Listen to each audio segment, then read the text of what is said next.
Olá a todos, começamos o programa Ponto de Vista, que recebe agora aqui Gustavo Pessoa, presidente do PSOL aqui de Maceió. Gustavo, como o PSOL aqui em Maceió analisa, também num conjunto nacional, o cenário atual com meses de escândalos e debates políticos? Bom, Wendel, antes de mais nada, agradecer pela oportunidade, pelo convite, né, de falar com quem assiste aqui a TV Assembleia e, de certa forma, projetar um pouco da leitura que o pessoal faz do cenário atual e o que a gente projeta, né, para o futuro, para 2018, enfim. Eu sou de uma época e fui formado numa tradição política em que nós nos reuníamos mês a mês, de 2 em 2 meses, para tentar ter uma leitura da conjuntura. Hoje, na verdade, nós fazemos leituras de conjuntura que são diárias e, por vezes, elas ainda assim são insuficientes porque os fatos, as mudanças se processam numa dinâmica impressionante, né? Assim, eu tive um dia muito turbulento, não tive a oportunidade de ver as redes sociais hoje, tá? Mas eu suponho que muita coisa já deve ter acontecido. Então é muito difícil, Wendel, prever o que pode acontecer com o país, o que pode acontecer com Alagoas, mas de todo modo eu tenho algumas convicções que vão se sedimentando. Eu acho que a gente está se despedindo talvez de uma elite política, uma parte dela herdada da ditadura militar, uma outra que surge no pós-redemocratização, em 85, e que, de certa forma, na verdade, controlou o poder, permaneceu no poder com a chegada do PT ao poder, só que sem uma hegemonia política clara, mas permaneceu ali. E eu acho que, na verdade, tudo o que aconteceu e pós-Lava Jato mostra uma deterioração dessa classe política e a gente tem muito entusiasmo, né? Uma certa esperança de que a gente possa ter uma renovação, que as eleições de 2018 possam apontar, na verdade, para uma esfera de renovação, não só, na verdade, assim, no plano federal, mas, sobretudo, também na esfera estadual, né? A gente tem, na verdade, assim, a permanência dos mesmos nomes, muitos deles, na verdade, envolvidos, né, nos esquemas que foram recentemente descobertos e veiculados, alguns, na verdade, historicamente envolvidos com escândalos locais, enfim, eu acho que a gente, no meio de tanta turbulência, de tanta tempestade, tentar enxergar, na verdade, um day after positivo para isso tudo e, assim, o que a gente pode imaginar é que a gente tem um cenário que aponta para uma possibilidade de renovação. Quando a gente pensa em inovação, a gente pode avaliar que o cenário começou a ter uma intensidade em 2013. Podemos chegar a essa conclusão. Você tem manifestações políticas que iniciam num protesto de ônibus, passe livre, e depois isso começa a um momento de maior movimentação. Mesmo assim, em 2014, ou seja, 4 anos antes da próxima eleição, você já tinha os mesmos nomes, como você falou. Não é a configuração política que garante que esses mesmos nomes apareçam na hora da eleição? Acho que sim.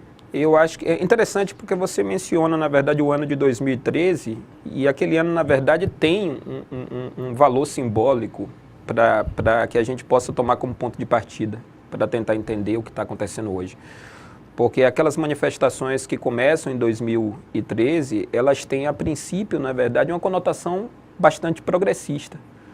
Mas isso ainda hoje é objeto de muitas perguntas. Nós temos mais perguntas do que respostas para isso. Mas, num determinado momento, elas parecem serem reorientadas para uma demanda e para uma agenda mais conservadora, né, a partir de um determinado momento. Começam, portanto, com energia muito progressista e descambam a partir de um determinado momento para uma agenda muito conservadora.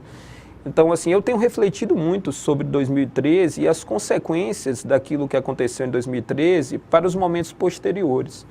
De todo modo, mesmo com toda a crise, e eu assim, te confesso, Wendel, assim, fui um entusiasta da Lava Jato, ainda sou em determinados sentidos, porque assim, eu penso que a Lava Jato ela consegue desnudar relações extremamente promíscuas entre agentes públicos e privados, que são imemoriais, que não começaram definitivamente nos governos do PT, mas que também não foram interrompidas nos governos do PT. Então, sob esse ponto de vista, a Lava Jato desempenha um papel extremamente importante, mas, ao mesmo tempo, tenho minhas reticências, porque entendo que a Lava Jato, ela, de alguma forma, contribui para sedimentar uma visão, ao meu ver, muito perigosa de criminalização da política, da atividade política. Porque uma coisa, Wendel, é você criminalizar determinadas posturas e práticas políticas. Outra coisa é desacreditar a política enquanto instrumento de transformação de uma sociedade. E eu acho que, sob esse ponto de vista, a gente pode estar pavimentando o caminho para que em 2018 a gente esteja construindo a possibilidade de um aventureiro chegar ao poder aqui no Brasil. E definitivamente eu penso que isso não seria um avanço, muito pelo contrário. Você acredita que a gente possa ter um candidato com o mesmo perfil de Fernando Collor de Mello no próximo ano? Eu acho que, assim, diante da deterioração, assim, dos partidos políticos, da descrença na política enquanto instrumento de transformação, eu acho que a gente pode ter em 2018 um cenário em que uma parcela do eleitorado, sobretudo uma parcela mais conservadora, opte por um perfil não político. E até fazendo uma certa justificativa, por que eu cito o Collor? Por exemplo, um dos slogans do Collor era Caçador de Marajá, e era uma campanha baseada em alguém esquiando, alguém na motocicleta, alguém lutando karatê, era um super-homem. Sim, sim. Não é mais ou menos esse objeto que a população está em busca de um super-homem caçador de corrupto? Eu acho que sim, acho que assim, o momento, assim, se a gente pegar as pesquisas, obviamente que nós que estamos no dia a dia da política sabemos que as pesquisas feitas hoje, elas não devem ser lidas com tamanha exatidão, assim, até pelo momento histórico que a gente vive, onde as mudanças se processam numa dinâmica muito rápida e por estarmos distante do processo eleitoral, mas se a gente lê friamente as pesquisas, o que elas apontam hoje é que o único político tradicional que consegue manter uma certa solidez é o ex-presidente Lula. Sim, que cresce a cada pesquisa. Cresce a cada pesquisa. Então ele consegue manter uma solidez, sobretudo porque uma parcela do eleitorado, ela ainda assimila uma memória do Lula que está muito associada a anos de crescimento econômico, de geração de emprego. E por maiores que sejam as nossas críticas ao governo do PT, e eu as tenho, e tenho muitas, mas as políticas sociais que efetivamente conseguiram atenuar e mitigar as desigualdades sociais, assim, que eram e ainda são alarmantes no Brasil. Então, dos políticos tradicionais, o único que consegue manter uma solidez eleitoral. Isso daí também não é impulsionado por esses anúncios de reformas trabalhistas e previdenciárias? Eu acho que sim, Wendel, acho que sim, e digo mais, eu acho que isso tende a aprofundar, de certa maneira, assim, um certo favoritismo do Lula em 2018, sobretudo porque a gente vive um momento de crise econômica, nós temos no Brasil hoje cerca de 14 milhões de pessoas desempregadas, segundo os últimos dados do IBGE. Vamos considerar que a gente tem mais 15, 20 milhões de pessoas que estão na informalidade, nós temos uma Argentina inteira parada aqui no Brasil. Nós temos, na verdade, assim, um crescimento econômico fictício, que está sendo vendido por esse governo, que não é sentido no dia a dia das pessoas, né? Então, nesse momento de crise, você é convidado a fazer sacrifícios, você é convidado a trabalhar com a perspectiva de que amanhã você não vai se aposentar, de que você, na verdade, não vai ter o seu 13º salário. E mais, Wendel, e eu acho que isso talvez seja, na verdade, mais preocupante.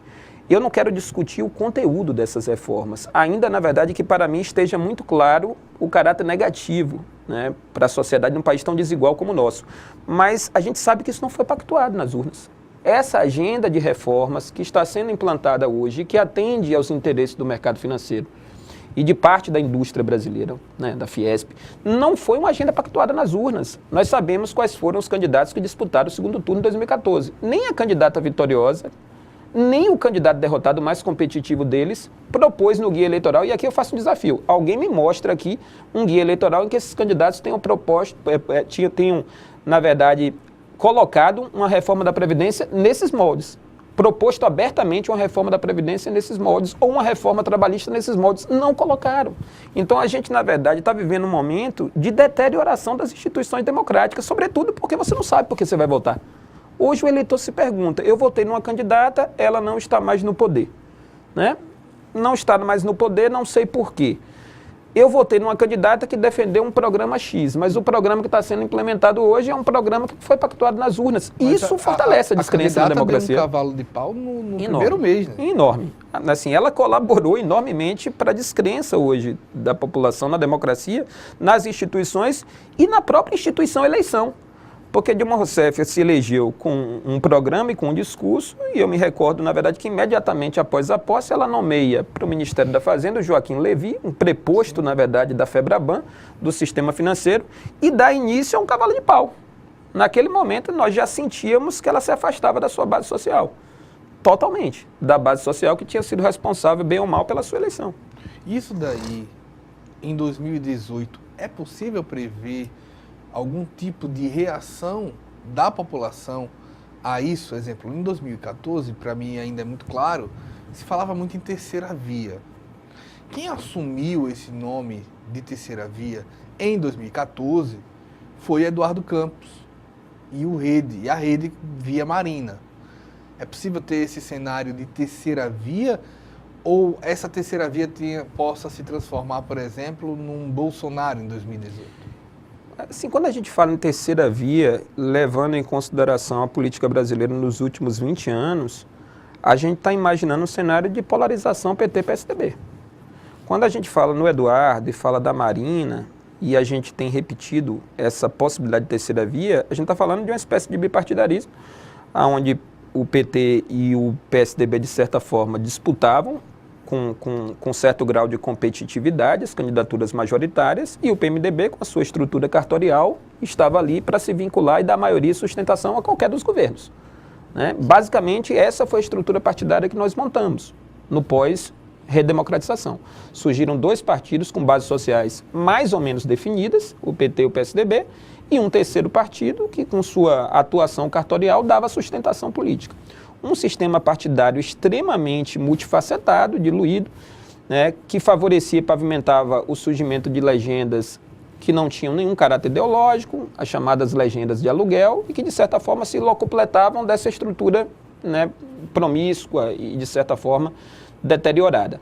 Hoje, o que a gente vê é um enfraquecimento do PT, assim, a despeito do favoritismo do Lula, né, que é uma personalidade. O Fernando Henrique gostava de dizer que o Lula é uma espécie de símbolo, né? Você consegue bater em homens políticos, mas é muito mais difícil você destruir símbolos. Então ele é uma simbologia. Mas o enfraquecimento do PT, as últimas eleições municipais comprovaram isso, um enfraquecimento enorme do PT. Você tem um enfraquecimento do PSDB. Não, se alguém imaginava que o PSDB poderia se alimentar e se fortalecer desse enfraquecimento do PT, o tempo provou que isso não aconteceu. Quais são os quadros políticos que o PSDB pode apresentar hoje, né, para uma eleição presidencial? Já se fala do Dória, seria, na verdade, o coelho da cartola, por exemplo, porque os candidatos tradicionais, os caciques do partido, foram abatidos no meio do caminho pela Lava Jato. Então, diante desse cenário de enfraquecimento do PT e do PSDB e diante das nossas dúvidas em relação à viabilidade jurídica da candidatura do Lula, eu acho que nesse momento fica muito difícil discutir terceira via, porque a gente já não tem mais um cenário polarizado como nós tivemos, na verdade, desde, enfim, o Plano Real, a eleição do Fernando em 94. Isso daí a gente vai avaliar, inclusive no sentido do que está se construindo legislativamente, né? A gente está indo para um breve intervalo. Eu estou aqui com o Gustavo Pessoa, presidente do PSOL aqui em Maceió, e também professor de História aqui do IFAL. Nós voltamos já com o programa Ponto de Vista.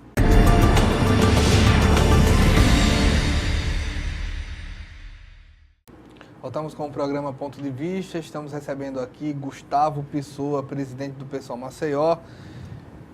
O que me impressiona, eu queria a tua opinião, Gustavo, é que, nesses momentos de crise, por exemplo, no momento da redemocratização, você surgiu buscando isso em 93, a pesquisa. O melhor é presidencialismo, parlamentarismo ou monarquia. Houve plebiscito para isso. Quando você viu um momento de conturbação que é hoje, você já vê partidários da monarquia se colocando, do mesmo jeito como partidários do regime militar. Como isso funciona na sociedade? Então, acho que em situações como essa, porque o Brasil vive uma recessão econômica similar enfrentada por países em guerra. Não é normal, né? O momento econômico que nós estamos vivendo. Junte-se a isso uma operação de natureza policial, judicial, que de certa forma abala os alicerces de poder que foram construídos na chamada Nova República. Então você tem um ambiente que é muito fértil para o surgimento do imponderável, né? Para que as pessoas comecem a flertar com o imponderável. A história prova que momentos como esse pavimentam o caminho, né, para as ideias mais intolerantes, radicais e absurdas. Em situações normais, de pleno emprego, de funcionamento minimamente saudável das instituições, dificilmente ideias como essa ganhariam corpo, né? Também acho, Wendel, assim, e aí não falo agora como político, assim, como ativista político, mas como historiador, que o Brasil, a rigor, nunca teve uma tradição parlamentarista na sua história. Então, a experiência parlamentarista no segundo reinado, que era uma experiência muito interessante, porque, de certa forma, nós tínhamos um gabinete, mas quem mandava de fato era o imperador, né, que fazia o exercício do poder moderador, de tal modo que aquela experiência parlamentarista ficou conhecida como o parlamentarismo para inglês ver, né? E tivemos uma experiência parlamentarista muito casuística, por ocasião da renúncia do Jânio, quando havia-se um consenso em parte da elite brasileira de que o João Goulart não teria a capacidade de segurar os movimentos sociais. Então, esvaziava-se o poder dele para, de certa forma, garantir uma governabilidade mais confiável. E depois passou. Embora eu acho que o parlamentarismo assimile melhor, ele dê respostas mais rápidas a crises políticas como essas, eu sou um democrata. Assim, as minhas convicções não podem estar acima, na verdade, daquilo que é pactuado. Acho que tem que voltar a pactuar. Por isso que, na verdade, eu sou um defensor das eleições diretas. Assim, eu tenho me engajado nessa campanha, tenho buscado acompanhar os movimentos que estão acontecendo nacionalmente, tenho sido um entusiasta dos movimentos que estão acontecendo aqui, tenho procurado participar na medida do possível, eu, meu partido, porque eu acho que, na verdade, a gente só vai reconstruir as bases da nossa democracia quando a gente voltar a pactuar. A gente vive um momento de exceção. A gente está sendo governado por alguém sem voto, que está implantando um programa que jamais foi pactuado. E mais, a gente conversava aqui informalmente, antes do início da entrevista, parece que já não importa mais quem vai estar no poder. Se Temer, Marcela, quem quer que seja, Henrique Meirelles, Nelson Jobim ou o mordomo do Planalto. Quem quer que seja, o que importa, na verdade, é garantir a implantação dessa agenda que está aí. É isso que eu tenho escutado. Inclusive, ouvi hoje no rádio caciques do PSDB apontando a possibilidade cada vez mais clara de abandonar o governo, entregar os cargos. Ou seja, não quer o ônus de estar apoiando um governo tão impopular quando estamos a um ano de eleição. Mas esses mesmos caciques já deixaram claro que o PSDB não vai se opor a essa agenda de reformas. Então, não se está apoiando o governo Temer. Qualquer governo, portanto, vai ter que se comprometer com essa agenda de reformas. Acho que isso, na verdade, é uma patologia na nossa democracia que acho que só vai ser corrigida, só vai ser restaurada, assim espero, com a repactuação. A gente precisa de eleição. Os argumentos de quem defende a reforma passam muito por tipo, olha, em qualquer lugar do mundo, a reforma da Previdência, por exemplo, está sendo discutida. Em qualquer lugar, seja América Latina, América do Sul, Europa, África, a reforma da trabalhista também está sendo discutida. A reforma da Previdência e a reforma trabalhista são necessárias? Eu penso que a gente pode discutir tudo. Não há na política e na vida humana algo que não possa ser objeto de debate. Eu, pessoalmente, na verdade, contesto os números que são usados por aqueles que defendem a reforma da Previdência. E acho que isso pode ser objeto de reflexão da gente numa futura entrevista e tal, mas tenho escutado assim, técnicos e pessoas que atuam na área, recentemente o Gabas, né? E penso que esses números, na verdade, são falaciosos. Eu acho que o Brasil ainda tem, hoje, uma população economicamente ativa que supera, em percentual, aqueles que já não estão mais participando do esforço coletivo de produção da riqueza, ou seja, aqueles que já se aposentaram. Portanto, a gente ainda tem indicadores superavitários. Há uma tendência, uma projeção de envelhecimento da população brasileira e, portanto, no futuro nós poderíamos tornar isso objeto de debate. Nesse momento, não. Eu acho que a gente tem uma estratégia, Wendel, muito clara de privatização da Previdência no Brasil e que atende a interesse do setor financeiro, né? Assim, a gente está capitalizando um setor que é vital. E mais do que isso, Wendel, ainda que toda reforma possa ser, na verdade, objeto de debate, isso depende de uma pactuação. A gente está destruindo, na verdade, o pacto social que foi realizado em 88.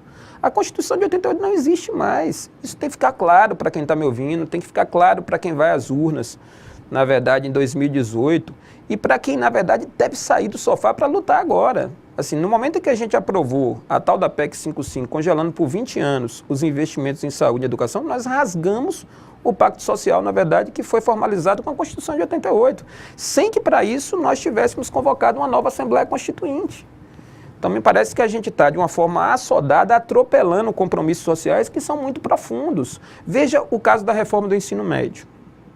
Eu sou professor, atuo na área. Em que momento essa reforma ela foi discutida com aqueles que fazem educação de fato, que são os protagonistas da educação no Brasil? Reitores, pesquisadores, cientistas, docentes, discentes. Ao que eu me lembro, Wendel, e eu não vou citar isso aqui em tom de anedota não, o primeiro personagem recebido pelo atual ministro da Educação depois da sua posse foi o Alexandre Frota. E logo em seguida ele começa a anunciar, na verdade, esse pacote de reformas. Então, isso é uma preocupação do PSOL.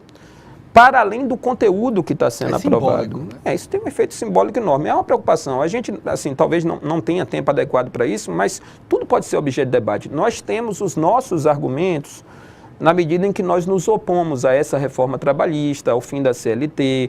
Nós temos os nossos argumentos para nos opormos à reforma da Previdência, à reforma do ensino médio. E acho que isso deveria ser objeto de debate.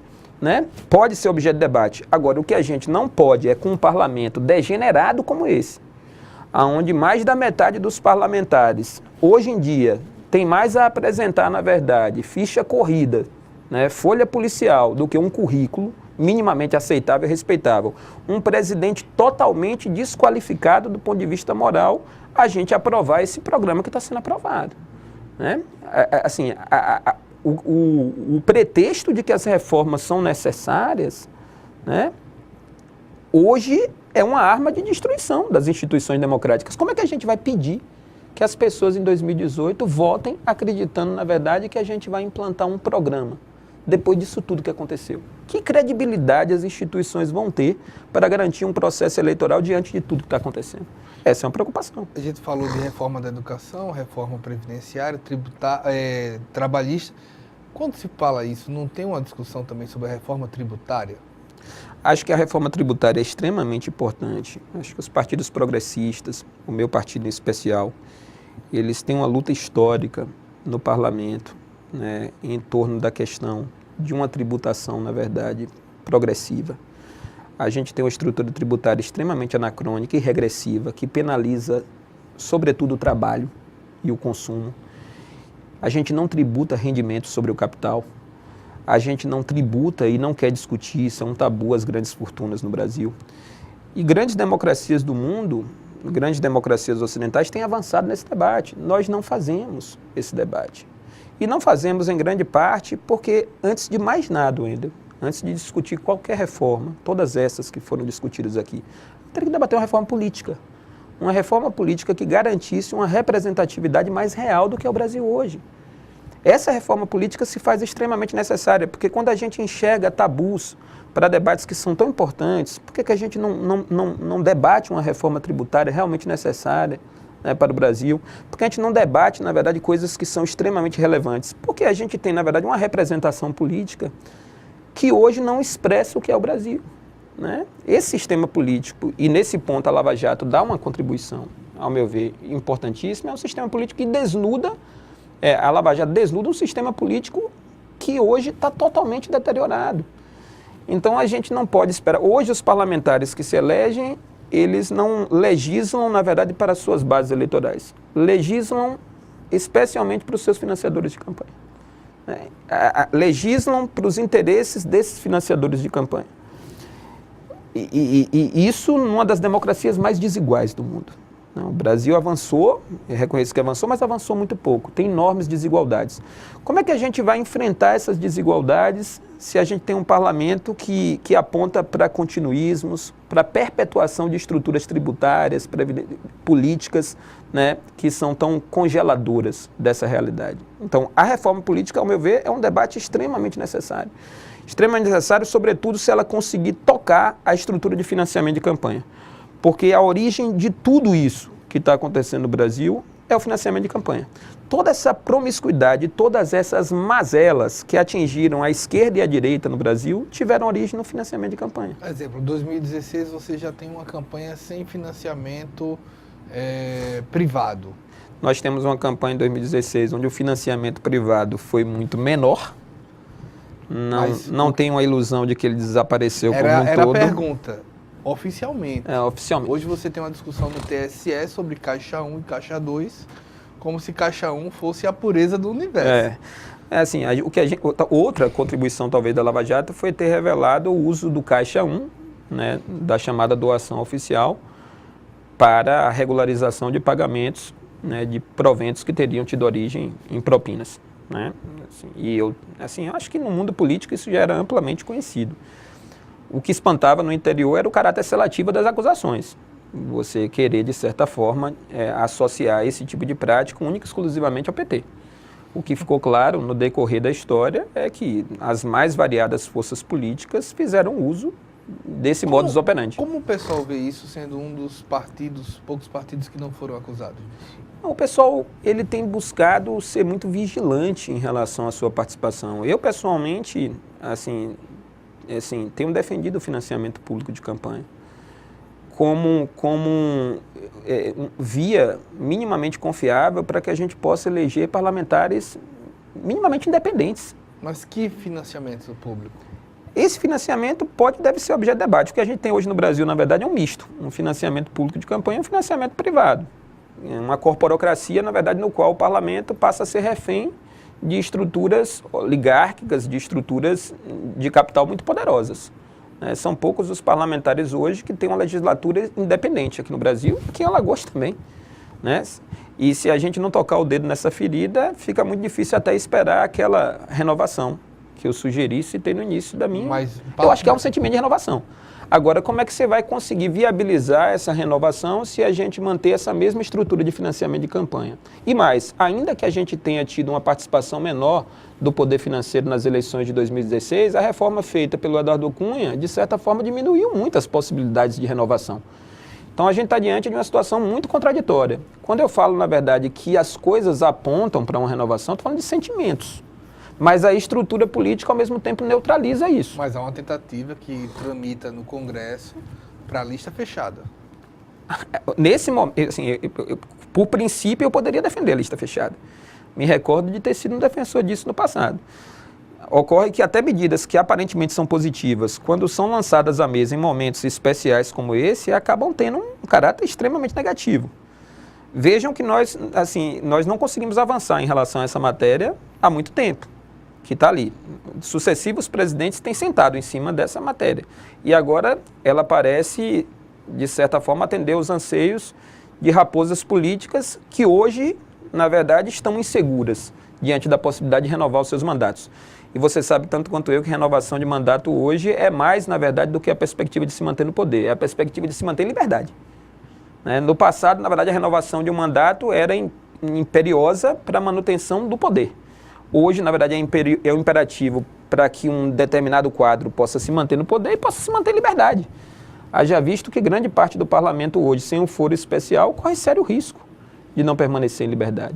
Então, por que a lista fechada agora, nesse momento? Sem discutir, na verdade, o princípio. Quando eu defendi a lista fechada no passado, eu entendia que nós deveríamos fortalecer as estruturas partidárias, uma vez que se faz política aqui no Brasil com muito personalismo.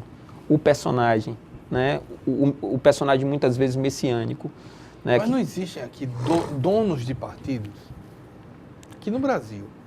Existem. Exemplo, você vai ter um Levi Fidelis. Existem donos de partidos, são partidos altamente cartoriais, caciques, que se sobrepõem à estrutura programática dos partidos e e partidos que, a rigor, não apresentam nenhum, assim, se relacionam com um profundo pragmatismo e, mais do que isso, assim, de uma forma extremamente promíscua, né, com o processo eleitoral. Acho que a gente precisaria de uma reforma política, e eu não tenho ilusões de que essa reforma política possa vir via parlamento, não. Eu acho que essa reforma política, uma reforma política mais radical, ela teria que ter um caráter plebiscitário. Mas essa proposta está pronta? Exemplo, não podemos esquecer que o Brasil reprovou o desarmamento. Reprovamos o desarmamento. Eu acho que tem algumas coisas. A gente utiliza muito pouco os mecanismos de democracia direta no Brasil. E o pessoal defende isso de forma muito enfática. Eu acho engraçado, curioso, estar sendo acusado de golpista agora por estar defendendo eleições diretas. Acho que a gente está ressignificando os termos aqui no Brasil. Então, outrora, quando você defendeu, na verdade, o afastamento de uma presidente sem um crime de responsabilidade configurado de forma clara, não era golpe. Defender a aprovação de um programa que jamais foi pactuado nas urnas não é golpe. Agora, num momento delicado como esse, transferir para a maioria da população a decisão sobre o seu futuro é golpe. Então, a gente está ressignificando coisas. Eu acho que uma reforma política poderia pensar de forma muito generosa a utilização mais frequente, mais sistemática de elementos de mecanismos de democracia direta. Plebiscitos, a gente precisa politizar a nossa população. E em tempos de redes sociais, Wendel, assim, esse modelo de democracia representativa, ele está cada vez mais em crise. E não é só no Brasil, não. Ele está em crise na maioria das democracias ocidentais. E me refiro às democracias ocidentais porque são as que eu mais conheço. Então, assim, se a gente for à França hoje, se a gente for na Inglaterra, a gente teve a eleição da May ontem, assim, e sem uma maioria sólida na Inglaterra, o que gerou uma crise institucional, está gerando uma crise institucional. A gente teve recentemente o Brexit, a saída da Inglaterra da União Europeia. Ou seja, em momentos como esse, na verdade, as representações, elas devem ser mais rápidas, responder mais rapidamente. É um mundo mais rápido, mais dinâmico. Eu acho que essa estrutura política pela qual você elege, na verdade, um candidato a cada 4 anos, num país de dimensões continentais como o Brasil, com esse sistema de financiamento político, tem que ser objeto de discussão. Com coligação ou sem coligação? Nas proporcionais, não. Sem coligação. A gente vai para discutir mais assuntos como esse aqui com Gustavo Pessoa, presidente do PSOL em Maceió. A gente volta já depois de um breve intervalo.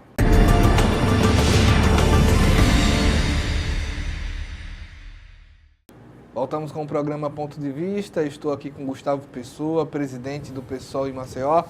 Nesse sentido, em 2013, as manifestações trouxeram, para além da revolta com a corrupção, alguns instrumentos que viraram lei. Como analisar hoje a Lava Jato, a delação premiada e o que acredita o PSOL ser o resultado disso que está em andamento? Por que eu faço essa pergunta? Porque em muitos momentos há críticas à Lava Jato como uma forma de coerção ou como outro argumento que se diz como a tentativa de punir todo mundo que não é punir ninguém. Wendel, assim, eu acho que a pauta de combate à corrupção, eu acho que ela é consensual. Assim, e ela independe da nossa filiação partidária e ideológica, Se sou eu de direita, de esquerda, de centro, progressista ou não. A gente debate outras agendas, mas eu não creio que alguém vai defender a corrupção. Então, nesse ponto, a Lava Jato ela não pode ser objeto de críticas. É uma operação legítima. O problema não está na operação, está no crime cometido. As nossas críticas à Lava Jato, elas partem de uma outra perspectiva. Primeiro, assim, de um certo seletivismo no início, sobretudo na Justiça Federal de Curitiba, que depois passa a ser rompido quando você chega ao Supremo e chega na Procuradoria-Geral da República via Janot, porque assim, parte das investigações estavam e permanecem em Curitiba, sobretudo daqueles que não têm o foro especial, e uma outra parte, na verdade, em Brasília, daqueles que têm um foro especial. Então, havia um certo seletivismo no início. A Lava Jato, de certa forma, ela extrapolou, isso tem uma relação, na verdade, com 2013. Assim, os mecanismos que deram autonomia ao Ministério Público, e a polícia, o fortalecimento de determinadas instituições como a Polícia Federal, de certa forma, se materializaram em determinadas práticas que a mim me causam muito receio. Assim, eu fui e lutei a minha vida inteira pela democracia. Então, assim, qualquer combate à corrupção, ele tem que se dar no pleno respeito às instituições democráticas. E, ao que me parece, na verdade, nós extrapolamos essa fronteira. E posso te dar alguns exemplos, que ao meu ver, na verdade, simbolizam muito isso. Vou começar, na verdade, por um desafeto político, né? Que eu acho que isso ilustra melhor o que eu penso a respeito. Recentemente, a Procuradoria-Geral da República, com a conivência, né, de um ministro do Supremo, vazou áudios, na verdade, de uma conversa entre um jornalista da revista Veja, um colunista da revista, o Reinaldo Azevedo, com a irmã agora presa do senador afastado Aécio Neves. Na conversa, não aparecia absolutamente nada que efetivamente pudesse ser objeto da investigação. Ou seja, há na minha modesta opinião aí uma clara e perigosa violação de um direito básico, que é o sigilo das nossas conversas telefônicas. Isso já tinha acontecido, na verdade, por ocasião dos vazamentos que foram divulgados, né, por um grande telejornal do Brasil, né, de uma conversa entre a ex-primeira-dama, a dona Marisa Letícia, com seu filho, no qual ela fazia críticas às manifestações que estavam ocorrendo naquele momento a favor do impeachment. Fazia uma crítica aos chamados paneleiros. Eu me pergunto até hoje em que medida aquilo, na verdade, era objeto de interesse para as investigações que estavam em curso. Recentemente, um blogueiro foi levado, né, a depor de forma coercitiva, né, porque ele tinha que revelar, na verdade, a sua fonte. Ou seja, uma clara violação ao sigilo da fonte. Então, ainda que a gente possa... Outra coisa, assim, o uso assim, abusivo, né, das conduções coercitivas de personagens que sequer haviam sido chamados para depor. O uso abusivo, ao meu ver, das prisões, né, preventivas, né, que, em certa medida, ao meu ver, comprometem um pouco a qualidade e a confiabilidade das delações, porque hoje, ao que me parece, na verdade, a delação, ela passa a ser aceita automaticamente, sem que para isso você tenha que ter a robustez de provas, né? E eu acho que isso tudo aponta para um horizonte perigoso. Assim, eu acho que a gente tem que ter o compromisso de combater a corrupção, e já disse, essa agenda é uma agenda que deve unificar, na verdade, todos, independente da sua coloração política. Agora, assim, isso não pode ser feito dessa maneira, porque, assim, eu acho que a gente avançou muito para retroceder a um estado de natureza policial aqui no Brasil. Então, assim, eu não tenho medo de me expor e fazer as críticas que eu acho que são pertinentes à Lava Jato. Ainda, na verdade, que a operação tem aprovação popular, assim, eu acho que a gente tem que colocar as coisas tal como elas são, chamá-las pelos seus devidos nomes. Então, a gente, na verdade, tem que ter mais cautela e estar muito atento, né? Para ficar mais claro para a população, quais os riscos do cidadão comum de um estado policial? Os riscos, Wendel, assim, isso é uma coisa que... Eu combato o estado policial porque, de certa forma, ele já existe. Só que ele existiu até hoje, na verdade, nas periferias desse país. Porque nós dois sabemos, e todo mundo, na verdade, que não tenha passado uma temporada em Saturno e tenha chegado recentemente na Terra, sabe que a inviolabilidade do habeas corpus vale em determinados bairros. Aonde eu moro, vale, na Jatiuca, né? Mas isso nunca valeu nas periferias, nas favelas, nos grotões. Casas são invadidas a qualquer hora, sujeitos são, na verdade, levados sem que hajam contra eles nenhuma prova formal. Então. Mas se eu combato isso, na verdade, esse tipo de prática, né, e defendo, na verdade, a humanização das nossas relações, né, inclusive policiais, eu não posso ser conivente com esse tipo de prática quando ela se eleva a outra instância, né? Porque muitas vezes as pessoas chegam para mim, mas Gustavo, você denuncia determinadas práticas da Lava Jato, mas isso já ocorre no Brasil, enfim, né? Pessoas são mantidas em cárcere, né, por tempo indeterminado, e sua maioria são negros, são pobres. Sim, mas eu combato isso. E acho que para continuar combatendo isso, na verdade, de forma firme, eu tenho que me combater de forma igualmente firme tudo aquilo que, ao meu ver, se assemelha à instalação de um Estado policial. Porque amanhã somos nós. Amanhã somos nós, na verdade, que seremos vítimas disso, que não teremos nossos direitos mínimos respeitados. Acho que a violação de direitos é algo muito perigoso. E costumo comparar a Lava Jato com a Operação Mãos Limpas na Itália, que aliás, me parece ser a grande fonte de inspiração do juiz Sérgio Moro. E ele já revelou isso em determinadas entrevistas. Qual foi o saldo da Operação Mãos Limpas na Itália? Foi o Berlusconi no poder. A descrença na política, na verdade, levou o Berlusconi ao poder e um aprofundamento de práticas que, teoricamente, estavam sendo combatidas ali. Entende? Então, a gente não pode passar por tudo isso, Wendel, sem colher uma experiência histórica importante. Esse momento é muito difícil, a gente está sangrando muito. Então, o mínimo que a gente pode fazer agora é imaginar que a gente possa sair daqui melhores, sairmos daqui melhores. A gente não pode imaginar que depois de passar por tudo isso, a gente está desmantelando, na verdade, o parque industrial do país, desmantelando empregos. A Lava Jato nos cobra um custo muito alto. A gente não pode imaginar que a gente vai viver tudo isso para depois colecionar um retrocesso. A gente tem que avançar no combate à corrupção. E eu digo sempre, a única forma da gente combater a corrupção não é dando poder exacerbado ao Ministério Público, tem que dar independência às instituições, mas transparência. Discutir mecanismos mais eficientes e mais rápidos para que a sociedade possa cobrar daqueles que exercem funções públicas, sabe? Imprensa livre, que é essencial, fundamental, em qualquer democracia que se preze. Por isso, na verdade, assim, as minhas críticas à Lava Jato, em determinados momentos, os seus tentáculos pareciam, ir em direção da própria imprensa, quando essa imprensa, na verdade, não fazia aquilo que ela julgava que fosse interessante. A imprensa era interessante enquanto ela fortalecia, mas quando ela denunciou, então, assim, são as minhas ponderações.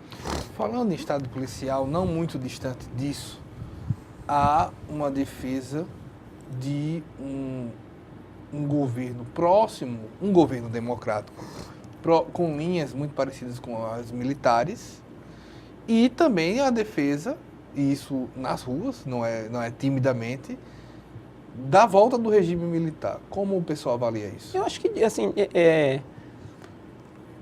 eu acho isso um absurdo, e tenho certeza que essa é a opinião compartilhada. Qual a tua avaliação sobre o pré-candidato Jair Bolsonaro? Eu acho que uma excrescência. Pela sua falta completa de conteúdo, de visão do que é o país em que ele vive, pela sua atrofia reflexiva a respeito do que é o mundo e do que é o país, e sobretudo por ser um homem do século XVIII querendo governar um país do século XXI. Um homem que traz uma mentalidade medieval.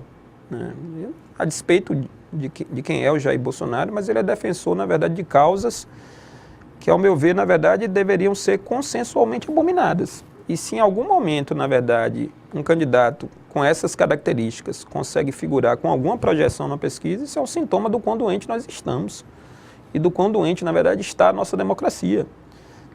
E é por isso que a gente, na verdade, tenta enxergar elementos positivos e negativos de tudo que a gente está vivendo.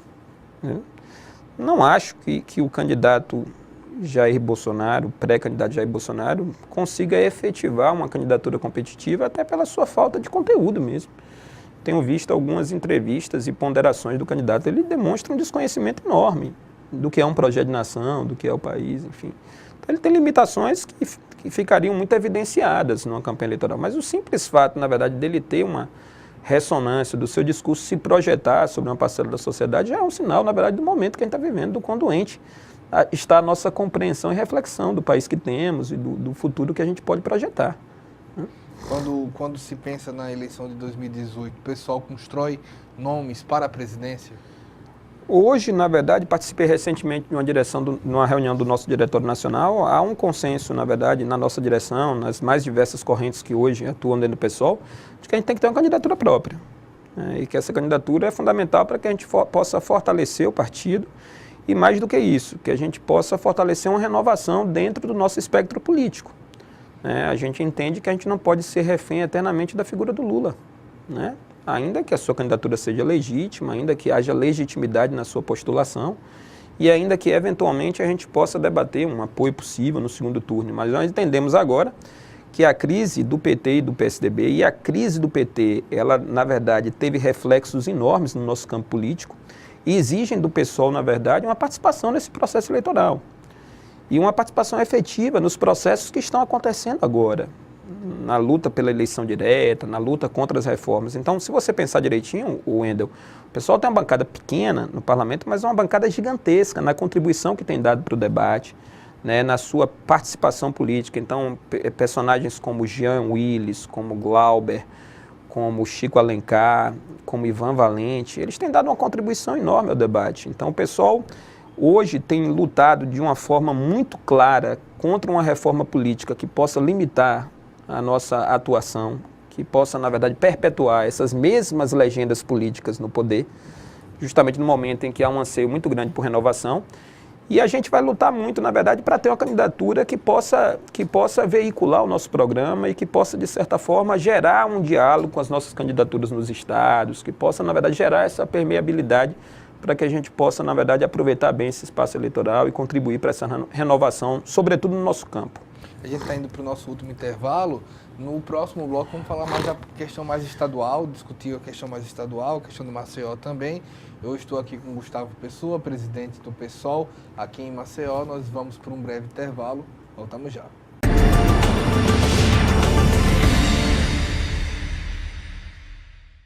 Voltamos com o último bloco do programa Ponto de Vista. Estou aqui com Gustavo Pessoa, presidente do PSOL em Maceió.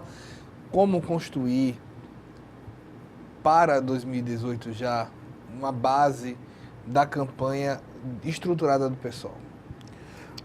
Eu vi recentemente, por ocasião da vinda de um grande ativista social aqui que nós trouxemos aqui para Alagoas, o Guilherme Boulos, ouvi do professor Cícero Albuquerque que Alagoas é um retrato 3x4 do que é o Brasil.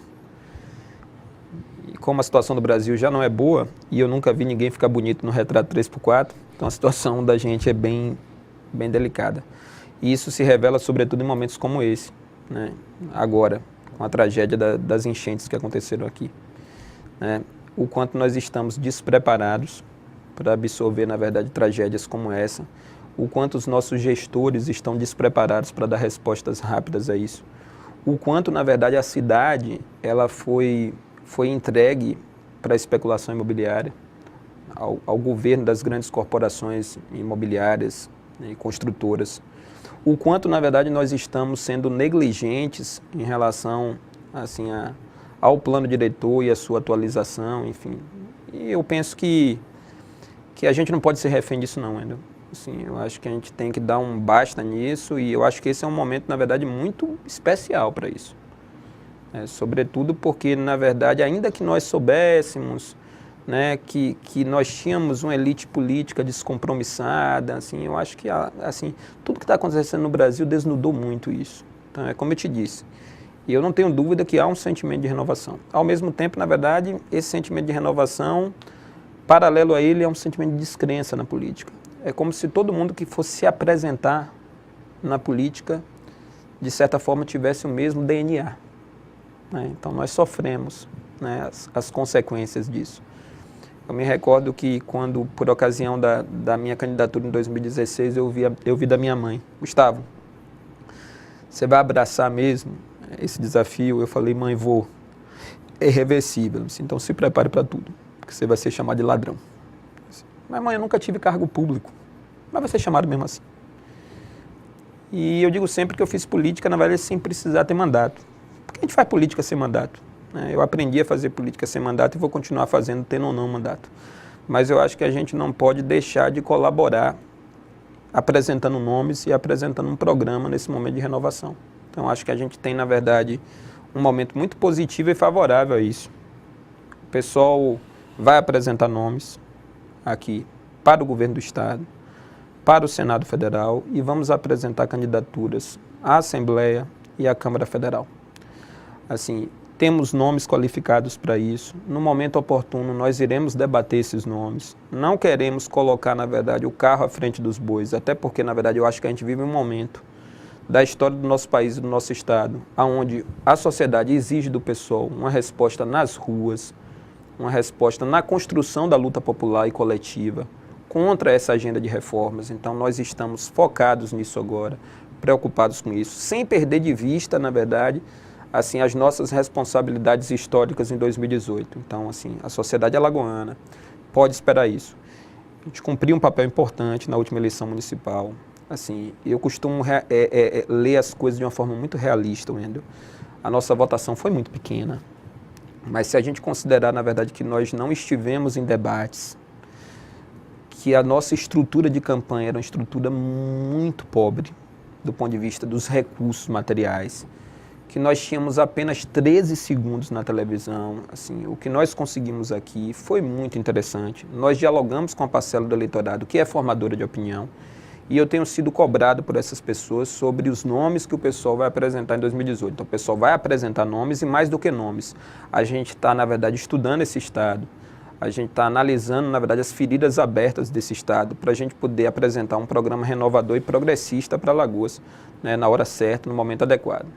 Quando se pensa isso, quais as fontes do PSOL? Universidade, sindicatos, sociedade organizada? Como isso tem sido a fonte para essa matéria-prima nova que pode ser apresentada em 2010? Então, o PSOL é um partido que está e vai estar permanentemente em construção. E tem sido um abrigo nos últimos 13 anos para ativistas sociais, né, que historicamente estiveram ligados a partidos mais tradicionais, em especial o PT, e que começaram a romper com o PT e encontraram no PSOL um abrigo seguro para defender as suas ideias, né, para defender as suas convicções, estando no campo progressista. E assim o PSOL, na verdade, pretende continuar marchando, pretende continuar sendo um partido progressista no campo da esquerda democrática. Então, assim, é nessa perspectiva que o PSOL vai construir um programa para o Brasil e vai construir um programa para Alagoas. O nosso diálogo, na verdade, fecundo e um diálogo orgânico é um diálogo com aqueles, na verdade, que aspiram mudanças, com os setores progressistas da sociedade. Então, o PSOL mantém um diálogo, assim, profundo com estudantes, mantém um diálogo e quer aprofundar o diálogo com determinados segmentos da sociedade. Nós temos dialogado muito com juristas alagoanos, que hoje, na verdade, estão no campo progressista, discutir e aprofundar nosso debate com os intelectuais, com a academia, discutir e aprofundar o nosso debate com os movimentos sociais, com os movimentos, na verdade, que estão ligados à cultura aqui no nosso estado, que recentemente levaram um duro golpe, quando do anúncio, na verdade, da prefeitura, sobre o não financiamento, né, dos festejos juninos aqui no estado, a pretexto, na verdade, do que aconteceu aqui, sem diminuir, na verdade, a importância do que aconteceu aqui e a importância da prefeitura dar respostas, mas o primeiro setor, na verdade, que sentiu o corte foi o setor da cultura. E a gente, na verdade, coloca um sinal de igual em cultura. A gente tende a banalizar a cultura, como se a cultura, na verdade, não tivesse um viés produtivo, não gerasse emprego, não gerasse renda no nosso estado, percebe? Então, assim, são com esses segmentos da sociedade que nós dialogamos e pretendemos aprofundar o debate com os trabalhadores, né, com aqueles, na verdade, que estão dispostos a construir um movimento sindical renovado, né, aqui no estado. Então, assim, o PSOL quer, de certa forma, respirar esse ar de renovação que está acontecendo em muitos segmentos da sociedade, mantendo o nosso compromisso com as causas progressistas. Wendel. A gente quer, na verdade, estar aqui para combater sentimentos conservadores que estão crescendo no Brasil, que se materializam em candidaturas como a do deputado Jair Bolsonaro, que você citou agora. Eu acho que a gente tem um papel histórico importantíssimo para cumprir, não só no Brasil, mas aqui também no nosso estado. Principalmente nesses últimos anos, muito se discutiu na rede social, é de esquerda, é de direita, você citou também a parte do centro. Como explicar para o nosso telespectador que tenta compreender esse momento, o que é hoje estar na esquerda, o que é hoje estar na direita e quem é esse tal de centrista que de repente apareceu? Acho que hoje, sobretudo hoje, na verdade, estar na esquerda e defender uma agenda de esquerda é entender que o Estado ainda tem um papel essencial como instrumento indutor do desenvolvimento econômico, né? Como um instrumento que pode sim assegurar garantias a importantes minorias, e é importante que o telespectador saiba que quando a gente usa o termo minorias, nós não estamos aqui, na verdade, levando em consideração um aspecto quantitativo, mas de parcelas da sociedade brasileira que foram historicamente marginalizadas e que permanecem sendo até hoje, negros, mulheres, indígenas, LGBTs, enfim, eu acho que estar ao lado desses segmentos da sociedade, ter um diálogo com o setor produtivo, mas um diálogo, na verdade, que possa garantir a segurança para o trabalho. E garantir a segurança para o trabalho hoje é a defesa intransigente da legislação trabalhista. Eu acho que, na verdade, a defesa do papel do Estado, o papel estratégico que o Estado pode ter, na verdade, nesse momento. E, sobretudo, ser de esquerda hoje é combater, na verdade, uma agenda conservadora que, de certa forma, tem ganhado ressonância. A agenda claramente racista, machista, do qual o deputado Jair Bolsonaro é porta-voz e do qual outros também são porta-vozes, embora de uma forma mais discreta, mais envergonhada, né, mas de certa forma se colocam como seus porta-vozes, como o atual prefeito de São Paulo, João Dória. Acho que, na verdade, esse é o compromisso que o pessoal tem defendido no parlamento e é o compromisso, na verdade, que nós vamos defender enxergando as realidades locais. E o centrista, quem é? Acho que hoje, na verdade, fica cada vez mais difícil você entender isso. Eu acho que a gente vive um momento histórico profundamente polarizado, onde, de certa forma, as fantasias, elas caem. E as pessoas tendem a se assumir com mais facilidade.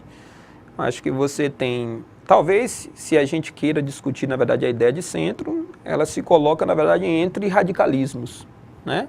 Então, você tem personagens que personificam melhor esse discurso mais reacionário. Esse seria, por exemplo, o deputado Jair Bolsonaro.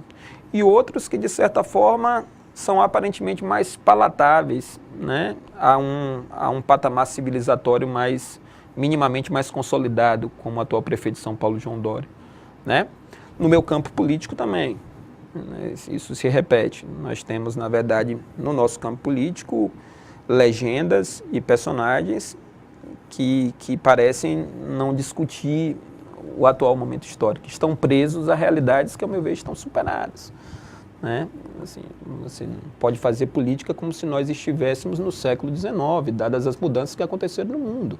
Então, a nossa agenda tem que ser atualizada, os nossos instrumentais de intervenção sobre a realidade têm que ser atualizados, também na esquerda, guardando o compromisso, na verdade, que deve ser comum a todos nós. Ser de esquerda é essencialmente defender o trabalho, né? O trabalho enquanto elemento construtor do mundo, né? E não me parece que seja isso que está acontecendo, né? Assim, a gente enxerga o trabalho, na verdade, como um apêndice, né? Porque o empreendedorismo, né, é quem toca o país, né? E, ao meu ver, isso é uma grande falácia. Né? Eu acho que quem constrói a nação, na verdade, está no campo hoje, está nas fábricas, está hoje no comércio aqui bem perto de nós. Então, é para esses personagens que mais sofrem. Outra questão importantíssima, a vida hoje se passa essencialmente em cidades. Eu acho que o Brasil hoje é um país em que mais de 90%, mais de 80% seguramente da população vive em cidades. Então, na verdade, os dramas e impasses da população se materializam no espaço urbano. Então, pensar, na verdade, um espaço urbano que seja mais democrático, que seja mais humano para todos. Percebe? Isso, na verdade, pressupõe coragem para enfrentar a especulação imobiliária, para enfrentar, na verdade, um olhar de muitos gestores para os quais a cidade deve ser privatizada, né, em todos os sentidos, as praias, os espaços pequenos de lazer e de cultura. Então, isso é ser de esquerda, Edu. Pois bem. Muito obrigado, Gustavo, por ter dado essa entrevista para a gente. A gente agradece também a você pela audiência e espera uma próxima oportunidade. Até mais.